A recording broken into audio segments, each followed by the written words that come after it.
You are live. I'm only on with a fresh hat on. All y'all with y'all fucking fishermen. America. Welcome to sports in layman's terms. I'm your boy Willie Soso, and to my right we have. You got Stevie Franchise here. What's up? What's up? And to my left you have. A work in progress. As I state every motherfucking week that I'm here. If you ain't working on yourself, what the fuck are you doing? So eloquent. So eloquent. All right, y'all. Y'all know what time it is. We're beaming live from our favorite watering hole, Snookers, in Livonia, Michigan. And we're going to get down. You know how we do. No coach speak. No media spin. Just a bunch of guys at the bar with the drinks, talking sports, just like you. So let's get on into it. So we've been following this story, just like everybody else has, the Mel Tucker saga. The Title IX hearing was October 5th, a little less than a week ago, and some interesting stuff came out. Everything that everybody was sort of kind of like speculating about sort of kind of hit the fan. Mel Tucker and his legal team produced a bunch of text messages that actually proved that Brenda Tracy and himself were actually having a romantic relationship. That's inaccurate. They didn't prove it yet. Well, they submitted evidence to assert that they were having They talked about some of the text messages, but none of them were definitive about this. They don't have more than just what she was talking about, though. Mm-hmm. Yeah. And not only that, text messages were disclosed that said not only might she have been having a relationship with Mel Tucker, she might have been also having a relationship with one former NBA star and now coach, NCAA, I can't remember the school he's coaching for. Stoudemire. But Damon Stoudemire. Damn. She got to get banged for both back guys. Hey, I don't know what that woman is up to. I mean, maybe it's all about phone sex for her. I don't know. I'm sure Stoudemire doing phone sex. Most importantly, what we now know is this was not as cut and dry as they made it. I'm going to reiterate something.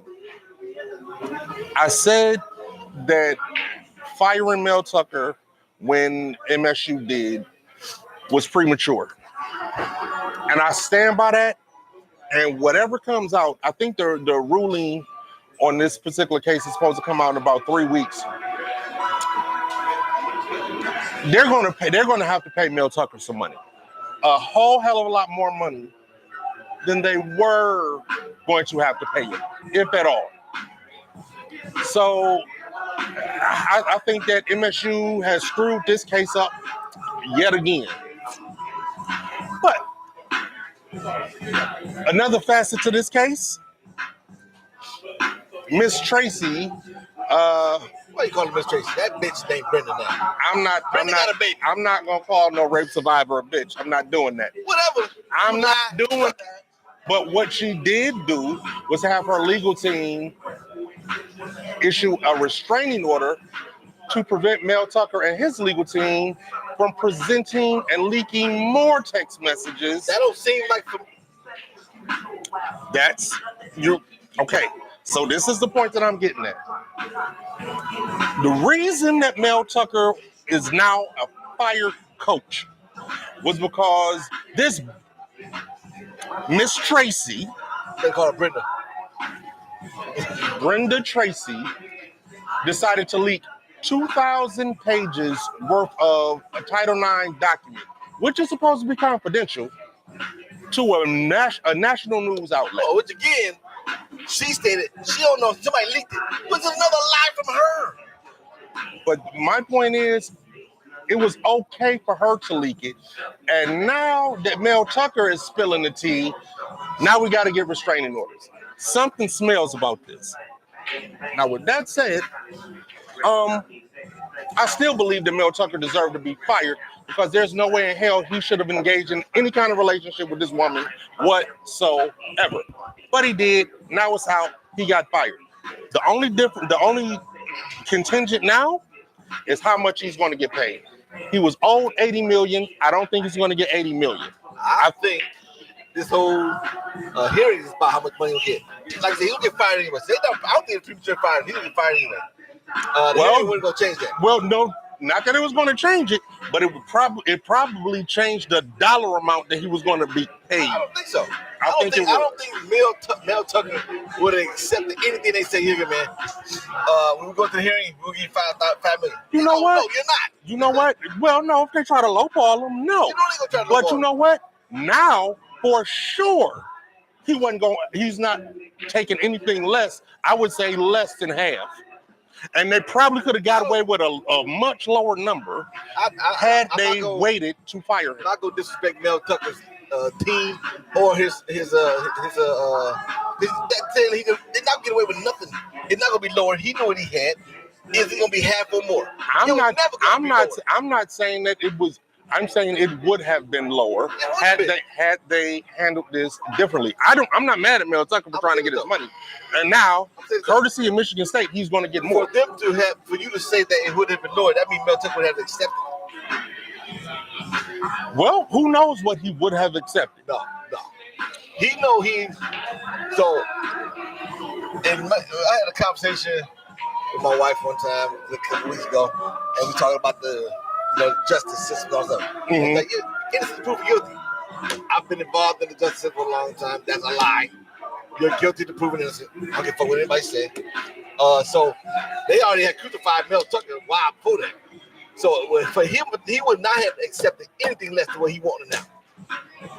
I don't think so. I don't think had they went about it another way, he wouldn't have been. In fact, had they waited to fire him, there wouldn't have been a settlement to ask for. There wouldn't have been a settlement to offer.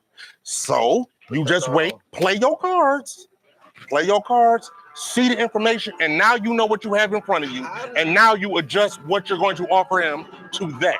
How do you say that when? How do you say that when he knew what he had evidence-wise? He knew what he had. He was waiting. Well, then don't help him. If you're trying to get rid of him, don't help him, because now whatever that magic number would have been, it's higher now. I think it was always gonna be high. Okay, high is fine, but higher than whatever it was going to be. Anyway, we'll find out. I think what Michigan State did do, I think they jumped the gun. They did. They did jump the gun. They could have just stayed course with what they did. Absolutely. Release him from his duties without pay, and waited to the appropriate time to get to the firing stance. And there's nothing wrong with that. But Michigan State, I think Michigan State wanted to get his hands off it as quick as they can because of what happened with Asher years ago. Right, and the lie they're going to tell you is, we had to get on our coaching hiring search. Bullshit. Yeah, and I think they jumped the gun. I think they handled it wrong. And money he'll get anyway. He will ask for all of it to guarantee that shit. And I think you're right. He's going to end up getting more money than he originally is going to, because he was going to get none. I don't think he was going to get none. So he's going to get something now. How can you say he's going to get none? Well, I'm not going to say he wasn't going to get anything. I'm not going to say he wasn't going to get anything, but I believe now he's going to get a whole hell of a lot more than what he would have got. Whatever he's going to get anyway. But we'll find out. Let's move on to more college football. So, if you watched last week, in some form or fashion, everybody on the panel agreed that Texas, if we had to pick right now, Texas would be in the college football playoffs. Well, no sooner than we all said that, Texas promptly goes out and loses to Oklahoma. Yes, who else are we going to kill the season with that? Who else is going to kill this week when we pick them to be the next one? Let's take it. I want to say this about Oklahoma were no slouches. I tell you that. No doubt. And that leads me to my next question. Since they go into the Red River shootout, Red River rivalry, whatever they call it nowadays. Rivalry. They started off calling it Red River rivalry or Red River shootout. I'm gonna call it the Red River shootout. Anyway, if you had to pick the CFP this week, would you just go ahead and swap out Texas and put in Oklahoma? Or No. would you put in somebody new? I'm not swapping out Texas for Oklahoma. No, not yet. Well, let's run an exercise. In lieu of what we saw this past week. So we all agree. We all have Georgia, Michigan, and Florida State, right? Okay, I'm with you. Are we agreeable there? We got them three teams. Okay, that's fine. I can say they're deserving. Yeah, I can say they're deserving. I don't know about So now, save some time here. Like we all got three. Now we all just got to add one more. So with Texas losing this week, you take out Texas and you're putting in who? If I have a dark, God damn it. Ohio State. Right now, Ohio State will probably get that spot, but my dark, are we going to do the dark horses too on this? But my dark, watch out is for Washington. Washington. Really? Washington. Okay. Watch out for Washington. And it begins this week. This week, they got Oregon. And then after this game, their toughest game is going to be at USC, which has been proven that they can't stop anybody on offense. Facts. So look out for Washington coming out, or they might climb the charts just a little bit. Oklahoma's going to Oklahoma, and they're going to lose a game that they shouldn't lose. And it is for that reason. That's not a bad pick. But the person that I would, if not, and we're just doing it for this week, I wouldn't slide in Washington, but I would slide in Oregon. I like Oregon. Oregon. Because I think Oregon is going to beat Washington this week. I do too. Yeah, I mean, this is a big game for both teams. Yeah. But I like where your head's at. I get where you're going with that. I do. It's a big game for both. Like whoever wins this game between Oregon and Washington, that pretty much only has one more tough game to go. And that's USC. It is USC. Both have USC. And you know what's crazy about that? The Oregon, Washington, and USC, where they all gonna be next year? All over the country. All in the Big Ten, buddy. Yeah. Washington and USC gonna be in the Big Ten in Oregon. Yeah, I know. I'm just saying that whole conference is. What conference they gonna be in next year? All of them gonna be in the same conference next year. Okay, so UCLA, USC, or yep, you're right. They're not getting away from each other. Yeah. That's why it's gonna be a great game this year for the Pac-12. It's like a farewell battle between these teams. This is a hell of a farewell tour too, because you got like USC, you got Oregon, you got Washington, you got Washington State, you got Oregon State, the Texas, Oklahoma, and all of them are good. The last, I would say, last rivalry. No, it's not, because both of them are going to the SEC. So that's going to continue. Yeah. You know, that's a protected rivalry. It's gonna be interesting. It will. And that game's in Washington this weekend too. Hey, well, may the best man win. So now this right here, I couldn't help myself. Everybody else is talking about it, so I figured we should talk about it. Oh yeah. Now I didn't see the game. I just saw the last 32 seconds. But apparently Mario Cristobal, the head coach of the Miami Hurricanes, lost his righteous mind. Oh yeah. America, the Hurricanes were up on Georgia Tech 20-17 with the ball with 32 seconds left. Literally, all they had to do was take a knee. Well, that's not true. With That's not true. They should have took a knee, but they would have had to put the ball after that. But it still would have been a long drive for like 20-something seconds. It's third down. Yeah. It's third down. So I would say this. How many seconds on the play clock in college? 35. 35. Last I checked, 35 is longer than 32.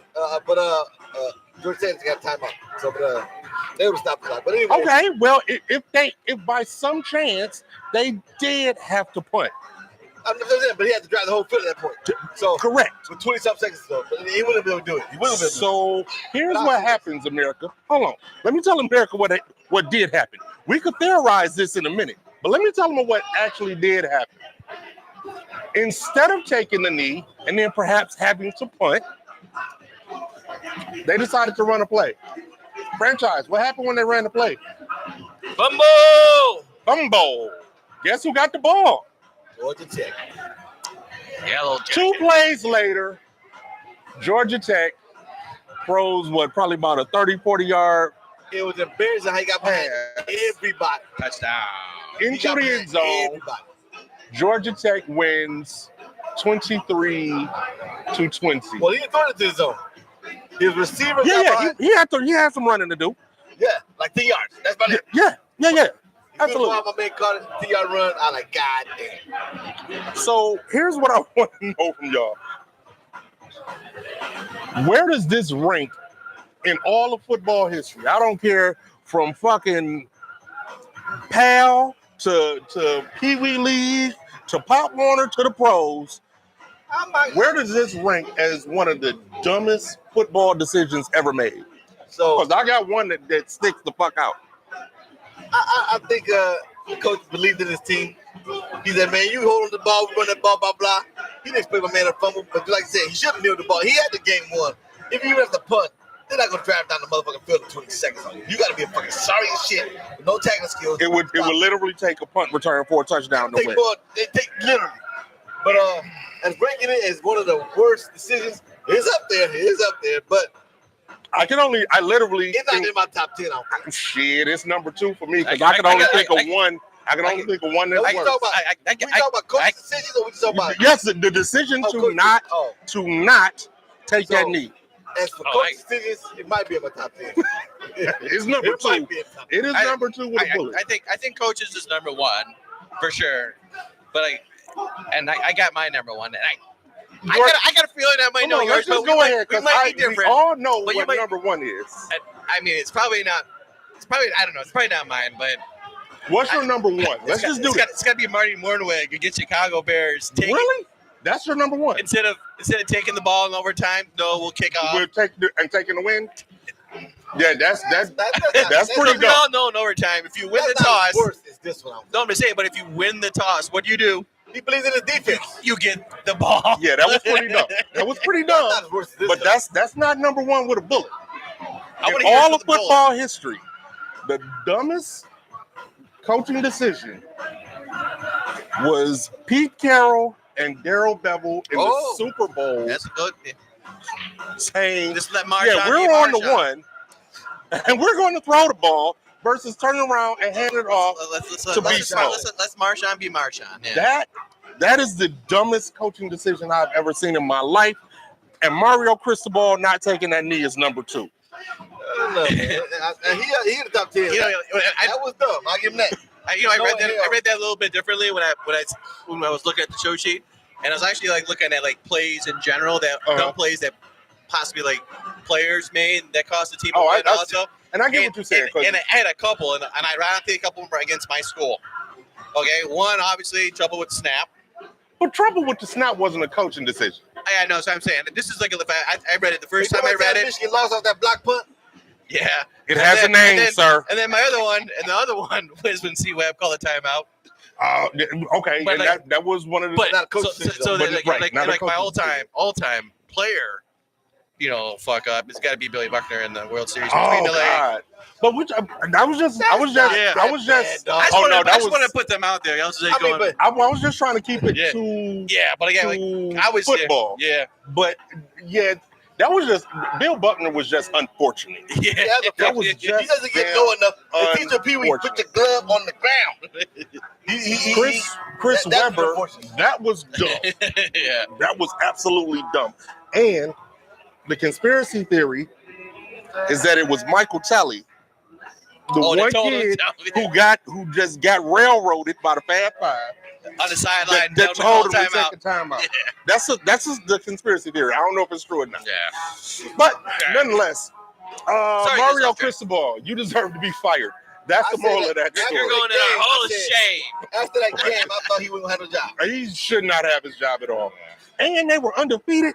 This cost them a lot. You should be fired, sir. They get the CFP playoff goodbye. Right. Okay. Let's go ahead to the king of things, the NFL. So, wasn't too many surprises or things that really made me turn my head this week in the NFL. But the Denver Broncos lost again. Again.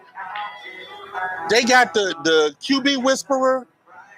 They got the Russell Wilson that's supposed to be being rejuvenated. They're 1-4. 1-4. Can we agree that the Sean Payton experience is a bust? No. No? I don't agree. You don't think so? You don't think he should be fired? No. I ain't even gonna ask if he is. I don't know if he's a So I'll ask you this bust question. yet. Let me ask you another question. When you rebuild a team or try to change the culture stuff, you give them time, don't you? You can't give them fucking 5 games. Dog, they have an all-star roster. They traded away most of them. Now, They pass rushes to motherfucking San Francisco. Why is that? Goddamn defense. In the midst of this 1-4 start, they did that. Why do you think that is? Because they're about to tear this bitch down. Right. So I think Peyton's job was to come in, assess some things, tear it down, build it back up. I think his job was to save Russell Wilson's career. He's doing an absolute absolute shit job of that, isn't he? Russell Wilson had a good season. I mean, he has some wide receivers. They have some pretty good running backs. Portland's Sutton. Jerry Jeudy. He has weapons. Statistically wise, Russell Wilson had a great season. When losses is not you know what his stats look like to me? His stats look to me is through a Matthew Stafford game when he's playing for the Lions. Mm-hmm. We're down by 35 points with 7 minutes to go in the game. Stafford throws 2 touchdowns and throws for 350 yards. And more Russell Wilson's having a good season. That's what I'm saying. Well, if you say so. Suspect now. Here's what I'm gonna say. I don't give a damn how you want to scan it or micromanage you. During this 1-4 start, mind you, the only team they beat was the Chicago Bears. And in fact, they were down 28-7 to them. 3. They got 23. But it was 28-7. Oh, 23. They had to come back all the way back. And they also, if I'm not mistaken, had a 70 ball put up on them. Yeah. 70 burgers. That's an epic fail. Some shit around the same time last year, this same type of shit, well, minus having 70 thrown up on you. Around the same time last year, the same type of thing was happening, except for they had a different coach. And you know what they did to that coach? Fired him. Got rid of him. The man should be fired. No. What? Are we talking about the coach with the Jets, or are we talking about the coach that's offensive coordinator? I'm sorry. That same guy that they fired, thanks for reminding me about that franchise. Yeah. That same guy that they fired is now the OC at the Jets. And they beat him, absent of Aaron Rodgers. They got beat by Zach Wilson and the Jets. I like to call him Dennis. I'd like to call him Dennis the Menace. If there was a Dennis the Menace live action movie, Zach Wilson's got to play Dennis the Menace. It's got to be played Dennis the Menace. Who does Denver play this week coming up? They're playing the Chiefs tomorrow. Chiefs tomorrow night. So that's gonna be 1-5 on Thursday Night Football. So that'll be 1-5. Yes, it is. It's gonna be 1-5. Man, when you have a guy come in, you don't give him 5 games. You gotta let him go out season, build. How many games did they give Nathaniel Hackett? The fact is, I'm not saying he deserved it. He ain't Sean Payton. They gave Hackett 11 games. They gave Hackett 11 games. That's how many games they gave him before they fired him. And the only reason why they're going to see Sean Payton here, unless he quits on his own, citing health reasons, right, is that because they paid the man $90 million over 5 years. Plus draft picks. And guess what? That is all guaranteed. When you're a coach, all that money is guaranteed. I'll make a prediction right now. So he's here. He's here. He's going to be in next season, and the Denver Broncos have a better season next year.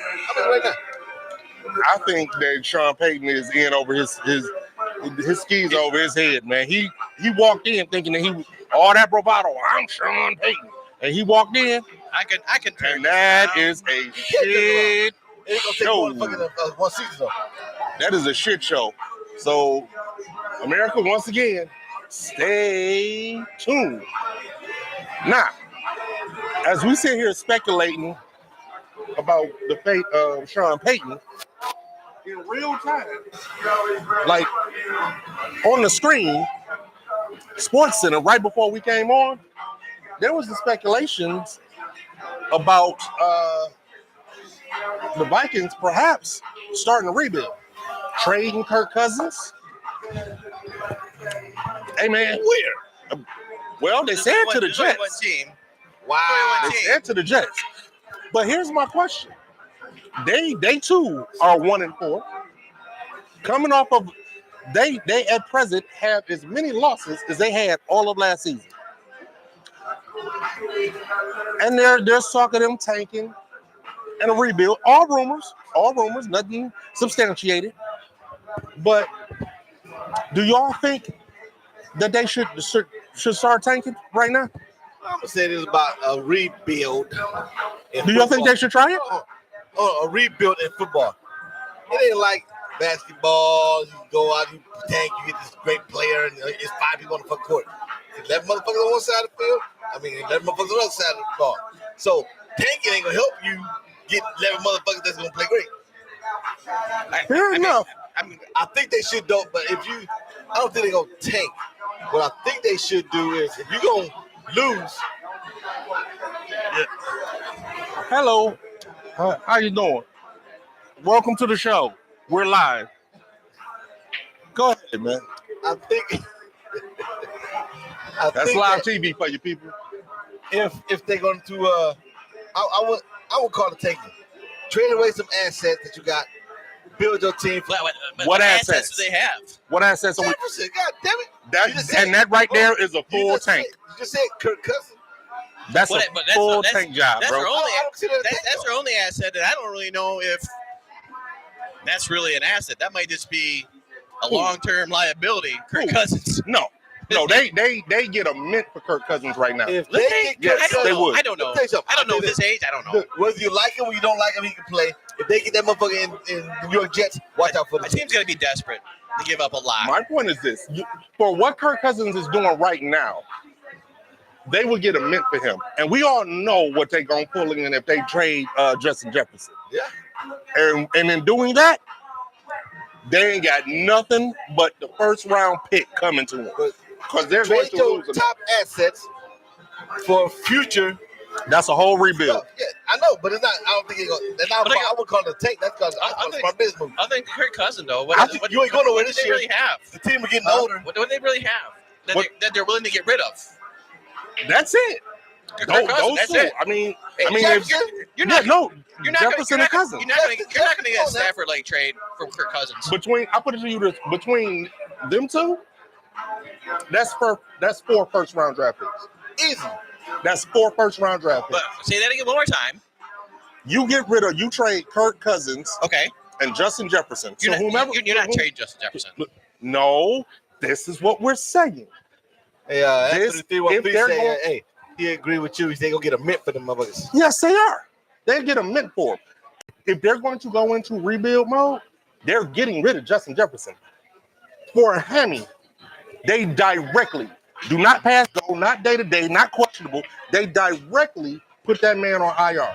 He's going for the next 4 games. I mean, yeah. If you're putting him out there, which I highly doubt they will. Well, I mean, it's all rumor. But this is what I'm saying. Because they can go and get a quarterback too somewhere that works with Justin Jefferson and be fine. Well, or they could get these draft picks for him and start the rebuild right now. Now, who was it that said that they get a mint for him? I actually said, who they get a mint for? I said Justin Jefferson and Kirk Cousins. Shit. Yes, sir. They get the world for them motherfuckers. They get a mint for him. They did, like you don't even have to worry about it. That's happening. If they were to do it. Now we don't know. We'll see how this works out. But just know that those are the rumors that's out there. Now, about the Vikings and these trade rumors. So I got this question. Since we're talking about them potentially tanking and going into full rebuild mode, doesn't that mean pretty much that the NFC is ours and we got it locked up? Before you go there, it was ours at 12:01 Tuesday morning. True. But isn't it definitely locked up now? Oh, yeah. I got one question for y'all start there. If that were the case? Just a quick question. What was that to Warfare Foods? We're not doing this. No, we're not doing this. Let's stay on task. Not doing this. We already felt that it was a lot that we were going to win the NFC. I didn't think it was a lot. Do you feel if these rumors about the Vikings tanking are true, is it a lock now? Because Green Bay ain't got shit for us, and we know Chicago ain't got shit for us. I did consider Minnesota the biggest trouble in for us, but after they started the way they started, I gotta get discounted them. Right. I actually look at Green Bay as more of a threat to them now. Green Bay, no. Green Bay can hang it up. Like I don't want to be like 100. I'm not gonna say 100% lock. I'm gonna say 110% lock. Thank you okay, very much. I'm not even going south of the border on this one. Very much. I mean, you look at the Lions. They have 4 wins. All the other combined teams, NFC North combined, have 4 wins. Mm-hmm. I think if Detroit goes down to Tampa Bay this weekend and play the same way they played the last 2 weeks and take care of Tampa Bay, I mean, that is going to be. So you bring up Tampa Bay in the game that we got this weekend. Isn't that just a business trip? I know that Tampa Bay is 3-1. Yep. I say you go down there, take care Isn't of that business, just a business trip for? Is there any trepidation in anybody's hearts about us going into Tampa Bay this weekend at the flex time slot, 425, and just handling business? Anybody got any concern about that game? Yes, I do. You do? I do. What's the concern? What's the matter? You think they're going to grab out the surfboards and go surfing for a while? I ain't worried about the Lions doing what they're not supposed to be doing. I don't know, man. I just think this thing they're really supposed to win. They're supposed to win. I just got a feeling that it's going to be a tougher fight than they think it is. Using that same old Lions logic. I see what you're doing here. I don't like that. It'll be a fight probably for the quarter and a half. You know, and then I think that Lions defense will figure out whatever they're going to try to do. Because remember, the guy on the outside there, Mike Evans, he didn't play. Even though they're on the bye, he didn't practice at all because he had a hamstring injury. Okay, so is he going to be 100% when they play? Yeah. We've seen hamstring injury linger. You know, so I think that our defense. I don't know a better word to say. I think our defense is I think our defense is too smart for Baker Mayfield. They will make this game very simple for them if they get to the quarterback. Simple as that. Because you can rattle fucking Baker Mayfield all guys. This is my point, and yeah, but I don't see that not happening. I don't see that not happening. If I want them Texas Oklahoma game, we like goddamn we supposed to win this game, but what's going on here? Well, no, that's Texas Oklahoma. A, that's always a rivalry, and B, both of these teams came into that joint undefeated. So yeah, no, I don't feel the way about that game that I feel about this one. For me, us going into Tampa Bay this weekend is a business trip. Period. Go down there, handle business, tighten up, button up, come on home 5-1. Easy peasy. We're hoping. We'll see. I mean, and you look. Now, who did they play? Tampa Bay. They're at Minnesota. You know that have proven they can't stop. You know, they can't stop a ball rolling uphill. You know, they can't stop anything. They played the Bears, which we've shown. Goddamn, they lost to the Broncos. You know, they played New Orleans, which I think New Orleans maybe outsmarted themselves on that one. New Orleans got them. They escaped that game. No, I think New Orleans got them that game. No. Oh, their only loss is No, their only loss is to Philly. Yeah. They beat New Orleans. I said they escaped that game. Oh, the New Orleans game. They escaped that motherfucker. Yeah. But this is my point. When they play the team, would you say Carr went down or no? Or did he go down? No, he went down against Green Bay. You say, which is the week before? Would you say that the Lions are on par, whether you think better or worse, would you say that the Lions are on par with the Eagles? No. Not yet. Just below. Minute. Okay, cool. That's fine. Well, Tampa Bay's only loss was to Philly. And Philly dog walked their ass. So this right here will be a business trip for us. But Philly dog walked them in Philly. Okay, that's fine. I don't think if you're a good team, I don't think that is something that actually winds up mattering. Good teams. Well, it does matter sometimes, you know that. Thank you, baby. Okay, what's the audience saying? You got anything in the audience saying something? Lions gonna lose on the field going to 2017 Tampa Bay. 2017. So who is this that's saying this? Anthony 313. Anthony 313. You think that the Lions are going into Tampa Bay to lose, and not only lose, but lose by 10? No, 20-17, lose by 3. Oh, I thought you said 27 to 17. 2017. Oh, 20 to 17. So I say this though.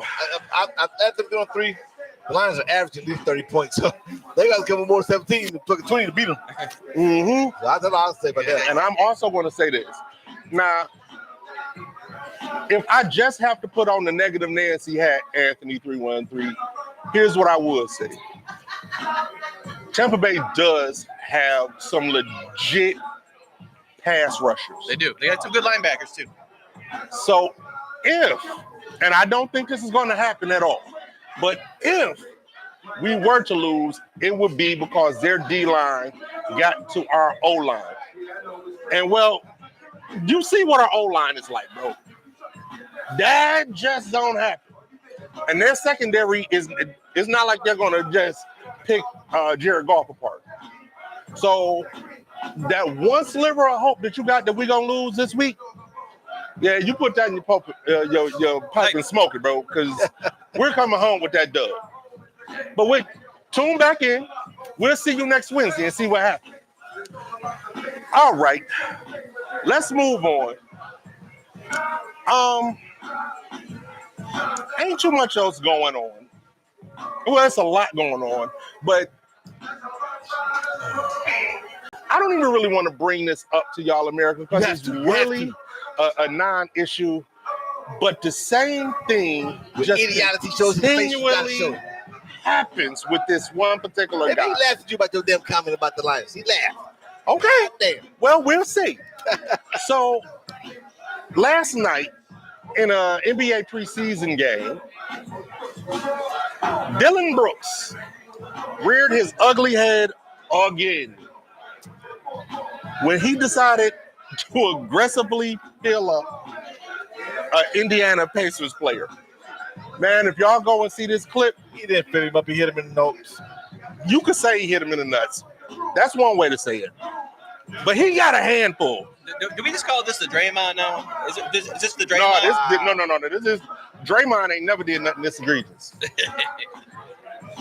It's almost like he felt the man up before he got to his nuts. Damn. What happens in Memphis stays in Memphis. This is the same guy. Memphis literally, he's in Houston now. Yeah, because Memphis said he will never play here again. When are we? Haven't we just had enough of Dylan Brooks? Yeah. Hey man, he's entertaining. That shit ain't entertaining. That was cringeworthy the way he felt that man up. I think Dylan Brooks. I think Dylan Brooks tried too hard to get noticed. No, look at me. I play basketball too. Look at me. Talk about me. And what did they say last year during the? He should have fought him. What? The guy, the player, he should have fought him. He should have swung on him.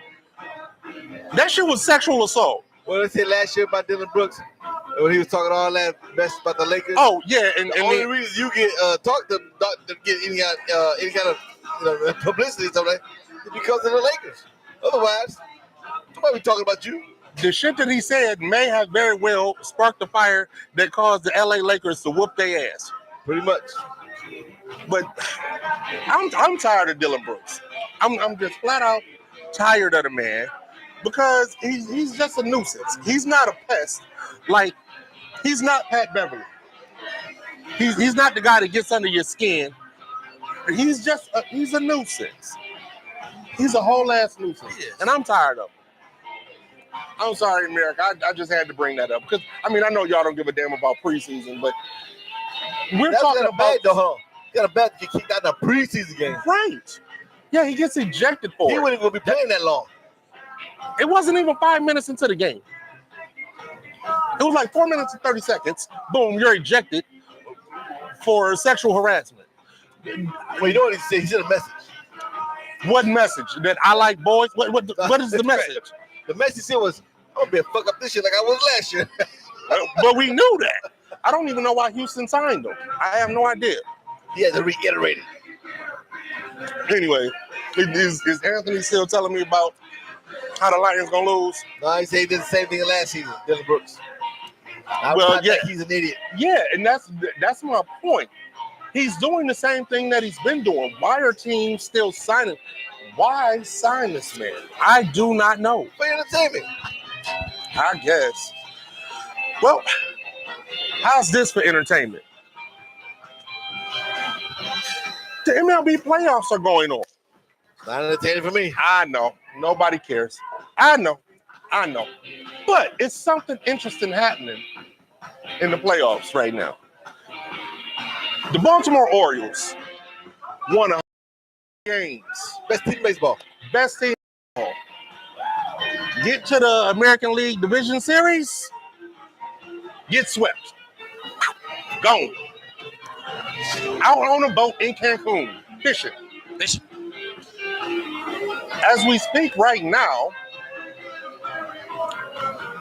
the LA Dodgers, who also won 100 games, are playing for their playoff lives. They are on the verge of being swept themselves. So I guess my question is this. Assuming that the Diamondbacks take care of business tonight and sweep the Dodgers, which one of these is the more epic fail? The Baltimore Orioles getting swept or the LA Dodgers getting swept? I think I have to go the Dodgers. You think the Dodgers is the more because they're a veteran team. You know, they're people that have been there before. Right. They know how it is. They know what it takes to win a championship. Mm-hmm. Baltimore, they're good. Don't get me wrong, and they're going to be around for a while. This might have just been, a little bit of jitters for them. I think that, next year they'll probably be right back in it, and I think they'll take the next step. But for me, I think it's the Dodgers because you lost. Did you lose both those games at home, right? I guess, yeah. And from what I understand, because America, I'm not gonna act like I've really been paying it too much attention, but from what I understand, they knocked Clayton Kershaw out. The LA Dodgers ace. Half an inning. That's another cat though. I don't know. I don't know if he has that killer mentality either. He doesn't have that Pedro. He doesn't have that Justin Verlander edge. You think it's the Orioles or the Dodgers that's a more colossal fail? Yeah, both are colossal fails. They are, but which one is worse? You lead your conference shit and you lose, get swept? You don't win a fucking game? Come on now. So you think it's the Baltimore Orioles? But see, albeit the Dodgers won 100 games, they weren't the number one seed. That's the Atlanta Braves, right? Who, by the way, are fighting for their playoff lives too. They're down. They lost. They lost today? 10-6, 8-6, something like that. So they're down 2-1. So that's another team that might be ousted in the NLDS. I don't watch baseball like that, but it's interesting that these 100-win teams are getting blew off the court, off the field. It's great. Yeah. We don't care about your 100 wins. We about to whoop y'all ass. Don't care. So to me, it'll be the Braves if they lose out. Oh, so you say at least they won a game. They're down 2-1. They have an opportunity to revive themselves. But the Dodgers play tonight. And I think that game is in Arizona, right? Yeah. They might be out. The Dodgers, the Braves still have a shot. But I'm with franchise. If the Dodgers lose this game, that's a more colossal fail because they've been here before. They've been to the World Series. They're the ones with the huge ass payroll. I think it will be the Dodgers. I'm with franchise on that. Hey, all of them fucking sorry if they lose. Hey man, we'll see. Wins, you go I'm like that. pulling for Atlanta because I picked them to go all the way to the World Series and back to back. So I have a vested interest in that. Not saying I betted or nothing. Anyway, this has been sports in layman's terms.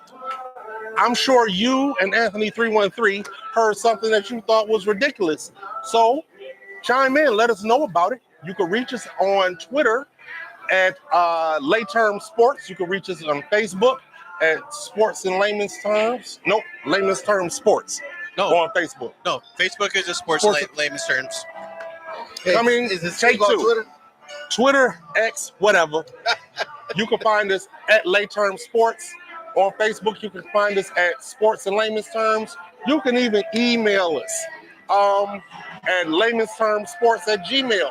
And of course, you can find us right here every Wednesday, 8 o'clock, Sports in Layman's Terms on YouTube. Thank y'all for chiming in. Thank y'all for tuning in. And we will catch you all. One more time, we got another big game that we didn't talk about. Just real quick, make your quick pick. Liberty Aces, game 2. Who do you got? Don't care. Okay. Liberty.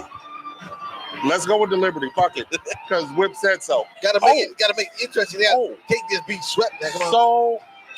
But you know what you did bring? We have another programming note. You can catch us live Wednesdays, but make sure you check Sports in Layman's Terms out on YouTube tomorrow, because we are going to have a special Sports in Layman's Terms hockey edition. I did a little pod with my main man, Coach Norwood, and we're breaking down hockey since the hockey season has gotten underway. So you could also find us doing that. But until then, this has been Sports in Layman's Terms. Let's go drink. Yeah.